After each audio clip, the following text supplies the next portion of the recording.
Welcome to the deep dive. Today we're getting into something pretty intense. We're looking at Kaine Music's Crown, specifically some transcript excerpts from the YouTube video. Yeah, it's really raw. Our plan is basically to unpack the journey.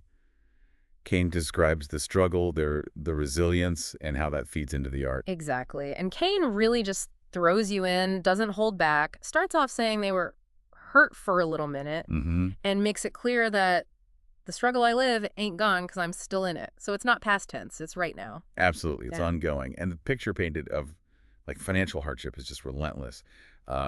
Talks about not being able to keep a job, getting behind on the bills, Right. coming from the gut of the bottom. It's that baseline reality. But it's the details, isn't it? Like, no clothes on my back nor the shoes on my feet. That hits hard. It really does. And that line about how they took bells with a bucket and a washcloth just for basic hygiene, wow. That tells you so much more than just saying we were poor. It's about the sheer grit needed to just get by. Yeah, the ingenuity, the desperation, and then layered on top of that material struggle, Kaine mentions these really painful relationship things. Oh yeah, the people be snake sisting line. And the ones that you love sitting death wishes. I mean, Devastating. yeah. That kind of betrayal, especially when you're already down, that's a whole other level of adversity. It really is. It compounds everything. But what's amazing is almost in the next breath, there's this shift. Kaine talks about how they got up and got back to the hustle. Right back up. Yeah, and directly credits their mother for that strength.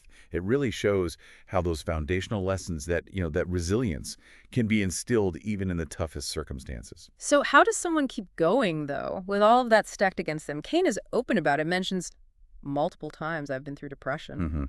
Which is incredibly honest. But then reframes it, calls them lessons. That's a significant way to process things, isn't it? It really is. Yeah. And these aren't like abstract philosophical lessons. They seem forged in some really tough choices. Kaine's very candid about, past survival stuff. Like what?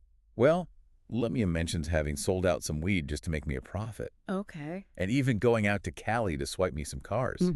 But the key part seems to be that line, they never told 'cause I kept it solid. Kept it solid.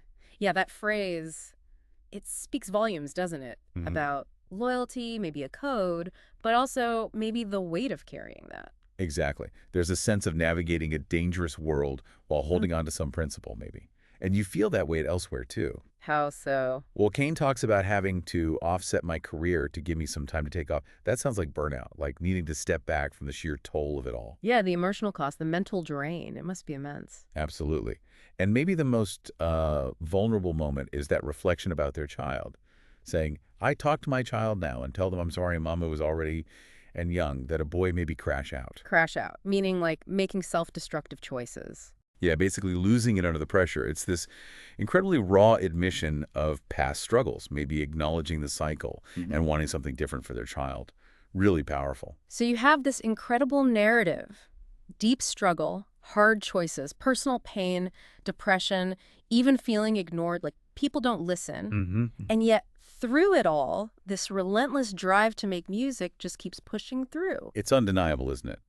This deep dive really shows someone who's faced, well, almost everything.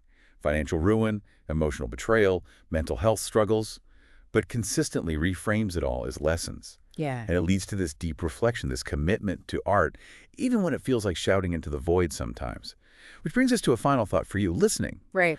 How do these kinds of intensely lived experiences, with all the raw honesty and the complicated choices laid bare, how does that shape someone's identity, their artistic drive? And maybe more broadly, what can we all learn about resilience from hearing a journey like this recounted so openly?